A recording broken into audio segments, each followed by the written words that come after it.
Às 8h30 da noite, um ponto luminoso é avistado pelo controlador de tráfego aéreo na torre do aeroporto de São José dos Campos, São Paulo. Um avião Xingu da Embraer se aproxima para pouso e o controlador pergunta ao comandante: "Você está vendo o ponto luminoso?" O Xingu confirma o avistamento, muda a rota e tenta se aproximar do OVNI. 9h14 da noite. O controle de radar de São Paulo registra sinais sem identificação. 9h20. O controle aéreo em Brasília confirma a presença de objetos voadores não identificados. 10h23. O primeiro jato F-5 decola da base aérea de Santa Cruz, no Rio de Janeiro. Ele carrega armamento de guerra pronto para ser acionado. 10h45. O radar da base aérea de Anápolis, em Goiás, detecta sinais no radar. Um Mirage também armado decola em busca dos OVNIs. 11h15 da noite. O piloto do primeiro F-5 a entrar em ação avista um ponto luminoso e começa a perseguir o objeto voador não identificado. 11h17. Mais um Mirage decola da base de Anápolis para perseguir os objetos. 11h20. O caça F-5 recebe pela primeira vez um sinal no radar de bordo confirmando a presença do objeto não identificado à sua frente. 11h36. O terceiro Mirage sai da base de Anápolis, mas não consegue contato visual com os OVNIs. Naquela noite, 5 jatos da Força Aérea foram acionados e retornaram sem conseguir se aproximar dos objetos. Os radares do Sindacta em Brasília registraram um total de 21 sinais desconhecidos no céu do Brasil. Pilotos chocados, controladores sem respostas e um mistério que desafia a lógica até hoje. Prepare-se agora para conhecer um dos casos mais impressionantes da ufologia brasileira. Novos áudios revelam detalhes surpreendentes de um dos episódios mais intrigantes da história da aviação, a Noite Oficial dos OVNIs. Naquele dia, o céu do Brasil foi palco de algo inacreditável. 21 objetos voadores não identificados foram registrados por radares e testemunhados por pilotos experientes. Conversas secretas entre pilotos e funcionários da Torre de Controle de São Paulo e Brasília mostram a perplexidade daqueles que presenciaram o fenômeno. A situação foi tão grave que a Força Aérea Brasileira enviou 5 caças para interceptar os objetos. Mas o que aconteceu nessa missão? Que mistério cercava esses OVNIs? Agora, você vai ouvir, aqui no Revelação UFO, os áudios originais dessa noite histórica. Confira. Na noite de 19 de maio de 1986, objetos não identificados tomaram o céu num espetáculo de cores e brilho.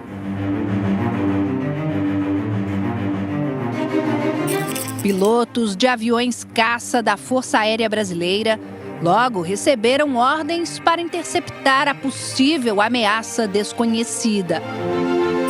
Isso é uma decisão tomada rápida, mas envolvendo uma cadeia de comando, uma análise de risco. Isso acontece muito rápido. E como brasileiro eu me sinto bastante protegido pelo sistema de defesa aérea brasileiro. Áudios disponibilizados pelo Arquivo Nacional mostram conversas entre pilotos e os centros de controle da época. Tô vendo ele. Tem um passando baixo, cara. Tá bonito. Vou me aula, meu irmão. Rapaz, tô arrepiado, meu irmão. Os objetos não identificados faziam movimentos rápidos e passavam perto das aeronaves oficiais do governo. Você tá pegando aí, patrão? Eles estão baixos, é por isso que você perdeu. Tem 2 altos aqui na alinhamento da pista e tem mais uns 2 ou 3 embaixo agora. Segundo o Ministério da Justiça, 21 objetos foram identificados pelos radares do Centro Integrado de Defesa Aérea e Controle de Tráfego Aéreo, o Sindacta. Em outro áudio da mesma ocasião, um piloto pergunta sobre as características do objeto que havia sido avistado.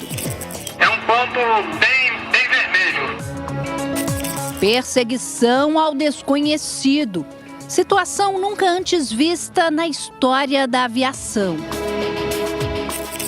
Controle, o Mike Bravo Zulu tá pro onda radial 270 de São José. Tá perseguindo um objeto aqui, cara. Uma torre de controle em Polvorosa questiona o piloto. Pode afirmar com certeza que não se trata de estrela? Afirmativo, que desapareceu novamente. Sanidade colocada à prova. O operador da torre de controle de São José dos Campos é acionado por Brasília. Tô sozinho, mas tem mais gente vendo, então não tô doido não. O piloto que sobrevoava a Grande São Paulo pensou que o objeto avistado fosse um avião em aproximação do aeroporto de Guarulhos. Mas um detalhe chamou a atenção. Só que eu observei a primeira vez e estava parado. Observei a segunda parada, terceira parada. Peguei o binóculo, olhei e não vi luz de navegação. O comandante então acionou controladores de voo para que verificassem radares em busca de alguma aeronave. Guarulhos garantiu que não tinha nada na tela. Chamei Brasília também não tinha nada. Há um contexto interessante para se colocar naquele evento. Nós estávamos num momento importante da Guerra Fria, havia muitas tecnologias sendo testadas, e aqui eu não estou especulando sobre o que poderia ter sido aquilo, porque resultou inconclusivo. Mas era um momento em que vivíamos um ambiente completamente diferente. Ao todo, a Força Aérea Brasileira enviou 5 caças atrás dos objetos voadores não identificados. Nenhum teve sucesso na missão.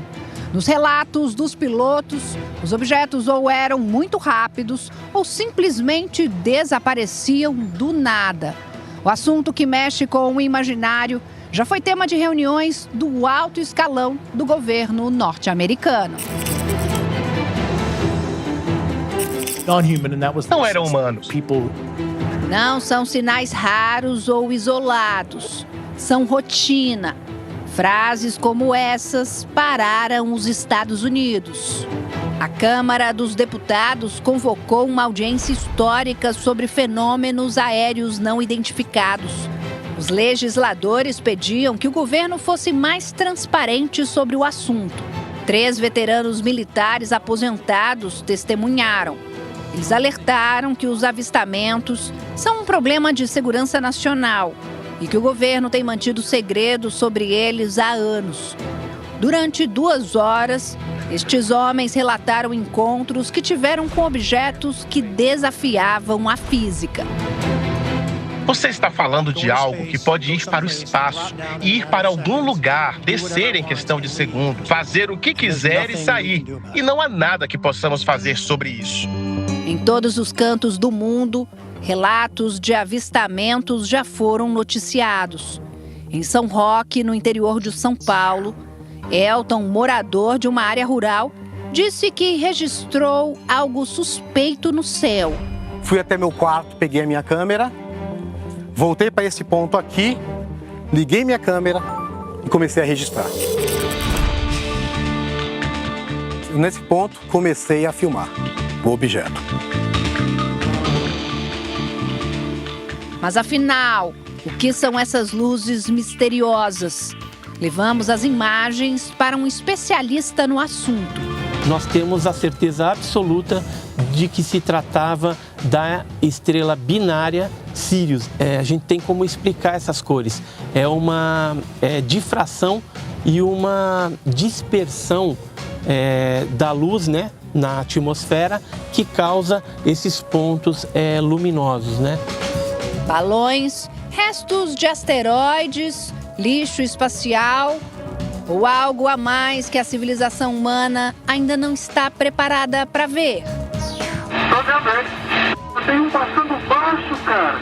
Tá bonito. Vou me aula, meu irmão. Rapaz, tô arrepiado, meu irmão. E o que você achou desses casos de avistamentos? Deixe sua opinião aqui nos comentários e aproveite para deixar o like e se inscrever no canal. Até o próximo vídeo.